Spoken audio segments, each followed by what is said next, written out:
नमस्कार। आज के इस एक्सप्लेनर में हम एक ऐसी ब्रेकिंग न्यूज़ को डिकंस्ट्रक्ट करने वाले हैं जिसने देश भर में काफ़ी हलचल मचा दी है। हम बात कर रहे हैं नीट यूजी 2026 परीक्षा को लेकर आई ताज़ा कानूनी कार्रवाई के बारे में। तो आइए सीधे मुद्दे पर आते हैं और इस पूरे मामले को बिल्कुल डिटेल में समझते हैं। चलिए शुरुआत सीधे इस मूल हेडलाइन से करते हैं। हेडलाइन कहती है, NEET UG 2026 paper leak, Delhi court sends 5 accused to 7 days CBI custody.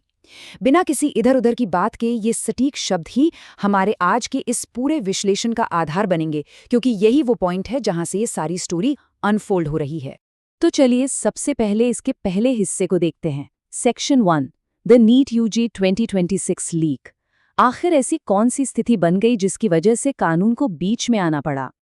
अब देखिए, हम सब जानते हैं कि नीट यूजी आखिर क्या है।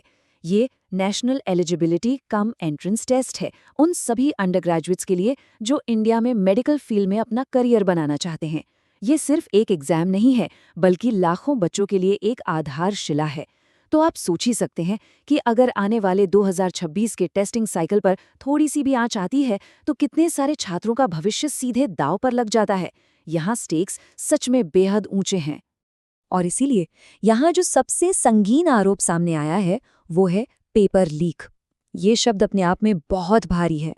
ये सिर्फ किसी पेपर के चोरी होने की बात नहीं है, ये पूरे के पूरे परीक्षा सिस्टम की ट्रांसपेरेंसी और उसकी विश्वसनीयता पर एक बहुत बड़ा सवाल खड़ा कर देता है। और अब इसी कथित ब्रीच की बारीकी से जांच शुरू हो चुकी है। अब आते हैं इस कहानी के दूसरे पड़ाव पर। Section 2, Delhi court takes action. जाहिर है, जब ऐसे संगीन आरोप लगते हैं तो कानूनी हस्तक्षेप होना तो तय ही था। 5, इस नंबर पर जरा ध्यान दीजिए। ये कोई आम आंकड़ा नहीं है, ये उन 5 आरोपियों की गिनती है जिन्हें इस पेपर लीक मामले में कोर्ट के सामने पेश किया गया है। एक ही वक्त में 5 लोगों का हिरासत में भेजा जाना, ये अपने आप में इशारा करता है कि ये नेटवर्क कितना बड़ा हो सकता है।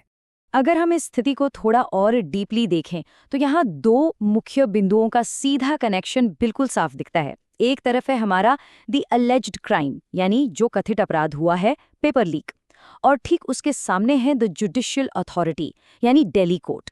दिल्ली कोर्ट ही वो अथॉरिटी है जिसके पास इन कथित तथ्यों पर सुनवाई करने और आगे का रास्ता तय करने का अधिकार क्षेत्र है। न्यायपालिका का इस तरह से स्टेप इन करना ये सुनिश्चित करता है कि इस आरोप की जांच पूरी गंभीरता और निष्पक्षता के साथ हो। इसके बाद हम चलते हैं तीसरे और आखिरी मुख्य हिस्से पर। Section 3, 7 days in CBI custody. यहाँ से हम देख सकते हैं कि कैसे एक न्यायिक आदेश एक्चुअल ग्राउंड रियलिटी में बदल रहा है। 7, सिर्फ 7 दिन। कोर्ट ने जांच के सबसे क्रूशियल फेज के लिए बिल्कुल सटीक 7 दिन का वक्त तय किया है। ये एक तरह की बहुत ही अर्जेंट विंडो होती है। इसी छोटे से टाइम फ्रेम में प्राथमिक पूछताछ होनी है और सबूतों को इकट्ठा किया जाना है। ये लिमिटेड टाइम फ्रेम खुद बताता है कि सिचुएशन कितनी सीरियस है और जांच को कितनी तेजी से आगे बढ़ाना है।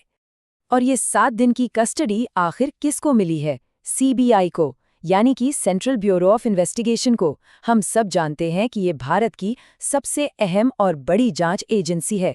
अब सोचिए, कोर्ट द्वारा सीधे सीबीआई को फिजिकल कस्टडी सौंपने का क्या मतलब है? इसका सीधा सा मतलब है कि इस परीक्षा लीक के कथित मामले को नेशनल इंपॉर्टेंस का माना जा रहा है, ताकि मुद्दे की जांच हाईएस्ट लेवल पर हो सके और जो भी सच है वो बिना किसी रुकावट के सामने आ सके। तो चलिए अब तक जो भी हुआ उस पूरे घटनाक्रम को एक क्लियर टाइमलाइन में समझते हैं। पहला स्टेप, एग्जाम लीक एलिगेशंस, जहां परीक्षा के सिस्टम पर संगीन आरोप लगे। दूसरा स्टेप, दिल्ली कोर्ट हियरिंग, इन आरोपों को कोर्ट के सामने रखा गया और सुनवाई हुई। और तीसरा step, hand off to CBI custody. फैसला आने के बाद सच्चाई का पता लगाने के लिए 5 आरोपियों को 7 दिन के लिए सीबीआई की हिरासत में भेज दिया गया। इस टाइमलाइन से ये पूरी स्टोरी एक लॉजिकल नैरेटिव की तरह बिल्कुल शीशे की तरह साफ हो जाती है। और इस स्लाइड में जो चीज़ सबसे ज़्यादा इंटरेस्टिंग है वो ये कि यहाँ 2 अलग-अलग आधिकारिक संस्थानों की भूमिका कितनी परफेक्टली डिवाइडेड है। एक तरफ है दिल्ली कोर्ट, जिसका मुख्य काम है मैंडेट्स कस्टडी, यानी कानूनी दायरे के अंदर हिरासत का आदेश देना। और दूसरी तरफ है सीबीआई, जिसका काम है एग्जीक्यूट्स इन्वेस्टिगेशन, यानी उस आदेश को लेकर ज़मीनी स्तर पर जांच करना। दोनों ही अथॉरिटीज़ बिना एक दूसरे के दायरे में आए अपने अपने रोल्स बिल्कुल निष्पक्षता से निभा रही हैं। तो आखिर में अब सबसे बड़ा सवाल यही उठता है, जैसे जैसे सीबीआई की ये 7 दिन की जांच आगे बढ़ेगी, जो भी नए तथ्य सामने आएंगे, उनका इस आने वाली नीट यूजी 2026 परीक्षा की विश्वसनीयता पर क्या इम्पैक्ट पड़ेगा। ये कानूनी प्रक्रिया आगे चलकर हमारी एजुकेशन सिस्टम के इस इम्पोर्टेंट एग्जाम को किस दिशा में ले जाएगी, इस पर हमारी नज़र बनी रहेगी। आज के इस एक्सप्लेनर में बस इतना ही।